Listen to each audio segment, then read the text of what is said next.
I suggest that he be happy with the things that I haven't brought up.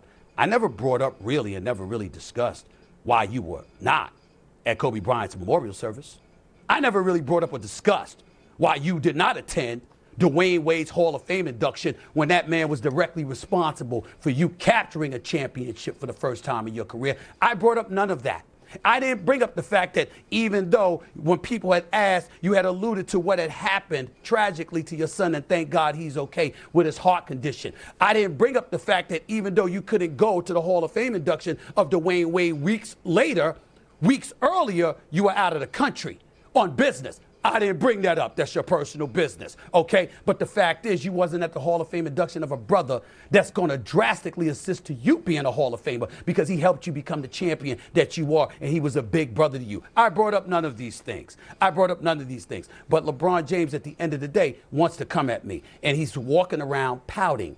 Why would he be pouting? The man is 22. He is universally recognized as the Mount Rushmore of basketball. He is unquestionably one. Bro, this guy is literally just, I don't know what he's doing. Bro, is this not exactly like what LeBron was talking about on the podcast? Correct me if I'm wrong here. He basically said it's all right that he's, like, if he's criticizing the game of basketball, like that's his job. But literally what he just did has nothing to do with basketball. How do you go on national TV and weaponize the death of Kobe Bryant? Bro, that's crazy. And he said, and he's talking about you didn't show up to Dwayne Wade's Hall of Fame induction. What does that have to do with anything, bro? What is he doing? What is he actually doing? Stephen A. Hey, legit, that feels like a moment that had been brewing for a long time. He's like on a Taylor Swift tour run right now. Oh yeah, yeah, we're watching it. Yep. We're all seeing it. Oh yeah, you're seeing it as well. He literally, it started off with, I didn't want to address it. Yeah, sure. I didn't want to address it. I wasn't going to address it, but since the video came out, I feel the need to address it. Yeah, on fire. You would be not to talk about it. Are you kidding me? If there's one person that couldn't wait to the video to drop so you could address it, it's your ass. Like seriously, it's. And like he completely like missed the whole point. The whole point.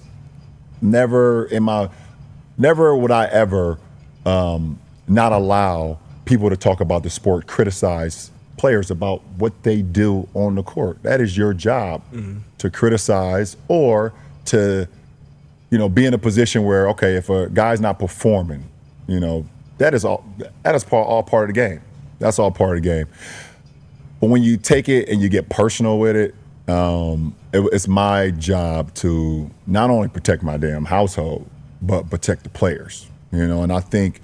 So he heard. Okay, so I get it. So Stephen A. watched that interview, heard him say that, and proceeded to do exactly what was pissing him off in the first place. He talked about his son's heart condition. And then he weaponized Kobe Bryant's death. And then he tried to talk about he didn't show up for D Wade's Hall of Fame induction ceremony. That's a slap in the face right there. You know what that warrants? Bro, that warrants an ass beating. Because, like, that's actually just disrespectful. It's, like, that's crazy to me. Bro, how do you not realize how you're making yourself look by saying shit like that? Nah, you could tell him getting pressed really, like, he's really in his feelings. Because, bro, like, at the start, he's like, oh, I could have said, like, bro, none of that has nothing to do with anything. What kind of point are you trying to make by saying all that, like, that? Like, what? Bro, he's making himself, like, he's losing credibility, like, saying crazy stuff like that, bro. Like, you better calm down before he start losing shit. Bro, Bron just went on there and called it what it is, and this guy just took it to a whole nother level, like I said, that's like that warrants an ass whooping. And I don't know how you can get on TV and apologize for the shit you say and then go back and do the same thing again. Like, it's just fickle as hell. Remember, people were blowing up my phone since the first segment of the show when I talked about him at the memorial service, okay? I didn't mean to say he wasn't in the building. I was told he was in the building. You understand? But we saw a whole bunch of players out there. We didn't see him. Why? I'll let him answer that. So watching that clip right there, it's obvious this nigga has no idea what he's talking about. He's not even sure if he attended the funeral or not. Which, like I said, has nothing to do with anything. I don't know what he's talking about. Yeah, man, this nigga Stephen A's tripping. If I see him, bro, I gotta catch a fade for my nigga LeBron James. Like, this is necessary. I'm gonna need that. I see how later. This nigga is out his mind, bro. Every crime except rape. Bitch, I'm a savage like I'm out the A.